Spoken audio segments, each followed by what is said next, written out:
Hey everybody, it's Rob from Flailthroughs. This is Gundam Battle Operation 2, and this is a request for Chris, who wanted the Hazel 2 in Gundam Epyon colors. And I don't know that I do, like, mostly melee fighting with it the way you might with a Gundam Epyon, but I do fairly well in this round, as I recall. So, Hazel 2 has a pretty full toolkit, as I've said before. It's got overboost, it's got smoke dispenser for stealth, it's got heavy attack, it's got forced injectors, it's got maneuver armor, it's got quick turn, which I don't remember to use in this, and but what it doesn't have, that you will keep expecting it to have and trying to use, or at least I do, is a dodge roll. So, yeah, no dodge roll, which I'm usually perfectly fine without a dodge roll, but it's so rare at this point for mid to high cost raids to not have one that it just keeps tripping me up. I need more practice with it, and since I've got at least one more Hazel 2 request, I will get it ultimately. And don't quite have enough time to use a heavy attack on stunned mobile suit, but it's close. I've been told that heavy attack is, first use a heavy attack, then use a heavy attack on the down mobile suit is a viable combo with this thing. So, just missed that tackle from, I think, a Gira Zulu. And now I'm surrounded and going to die. That was me trying to charge my attack, but failing because I was boosting. You have to be walking or standing still when you start charging for the heavy attack to work. But yeah, I do like the thing. Like I said, just not used to it because I've mentioned it before. I have the problem in this game of once I get a half-decent round with something, or if somebody else gets me a guest round on the week of release, I just kind of move on and don't really spend a lot of time with it. So that's it makes it hard to learn new suits sometimes when that is the case. Because yeah, I'm always just for the sake of the newest best things on YouTube, I am often just not really, don't really have the time to just really kind of practice on some of these. So, that's why I like to have the Gelgoog as a go-to, because no matter what is going on, I can Gelgoog. The one thing I have discovered from this is that, I swear the re-ready time after a heavy attack is shorter than the re-ready time for plain melee, which is just weird. Pulling back, thought I dodge rolled, but I can't. But I landed the tackle, so that's the important part, which also refreshes my boosters. Unfortunately, does not refresh my HP, so I'm dead. Oh, no, not quite dead. I think this might be why I decided to use this one, because I am about to play a fairly good game of cat and mouse with this Hazel custom. Missed one of my shots. Yeah, I think this is what I'm thinking of. Managed to get around it and get my downswing in and got the kill.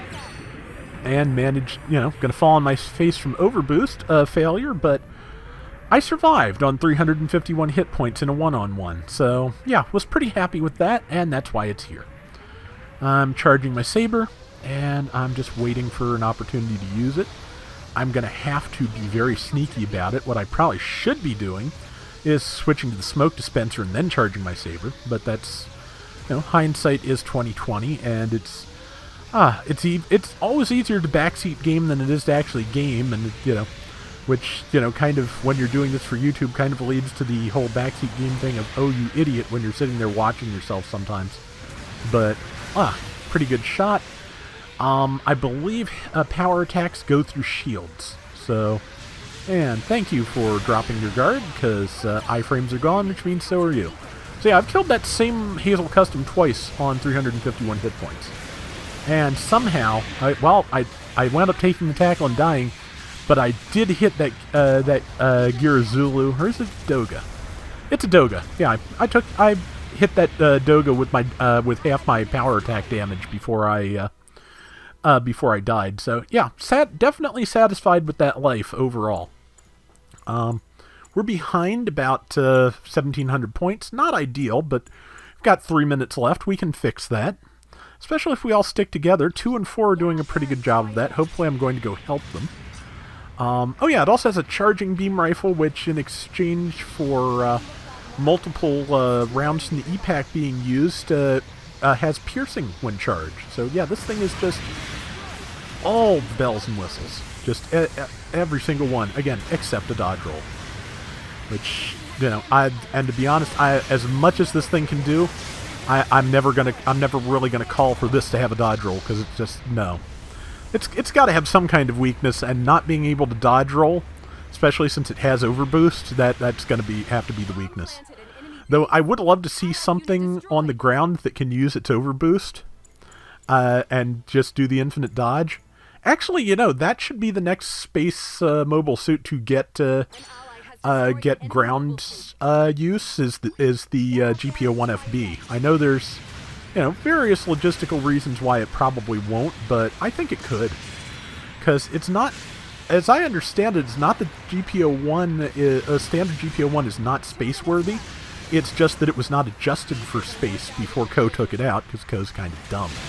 So, I'm sorry, I've never been a fan of 0083. Just me. But, let's see, bomb's about to go off at the enemy base. That should give us the lead. But, not a big lead, but a lead. But yeah, it's, you know, so the GPO-1 and FB should both be usable on ground and in space. That'd be interesting, I think. But I know, I understand why they do that, but lore-wise, it's not, lore-wise, it feels correct, but it really isn't. Yeah, I said tighten our defenses because we're like 74 points ahead. So it's a good time to just take the cover and, you know, see if we can find some good opportunities with the last minute of the round. Just put my stealth on, just looking for something. And there is, yeah, I could have charged in on that, but I didn't think it was smart. I started to go up, and I realized I shouldn't, especially since I can double back and we can just surround this person and murder them. Yep, there's the assist for that, and now it's my job to just get out of harm's way.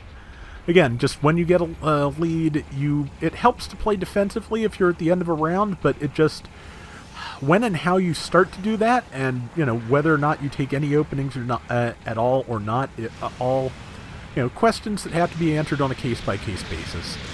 And in this case, we're going in to a certain extent, and they got the lead back because somebody went in and got surrounded, so we may not win this, but I'm going to try and find a good target, like my old friend, the Hazel Custom, who is now dead, and try and win us the round. Now, I just have to hope that they cannot finish me off in the next 4 seconds. I don't think they can, especially since I don't think they all saw my shield tank to hit, so yeah.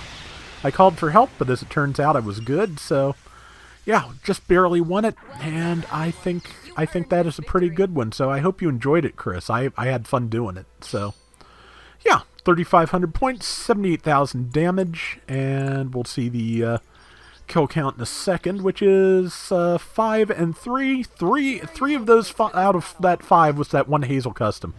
So that is going to do it for today's Gundam Battle Operation 2. We'll be back soon with more. Till next time, everybody take care and have fun. Later! But yeah, I'm not sure if I actually finished saying that or if I started talking about the actual round, but yeah, it's one of the GPO-1s being separated out for space and ground is a thing that feels right lore-wise, but actually isn't. So I'd be perfectly fine if they were to correct that and make both of them usable in both environments. Again, just, you know, having one thing with infinite dodge roll on the ground would be interesting to see anyway.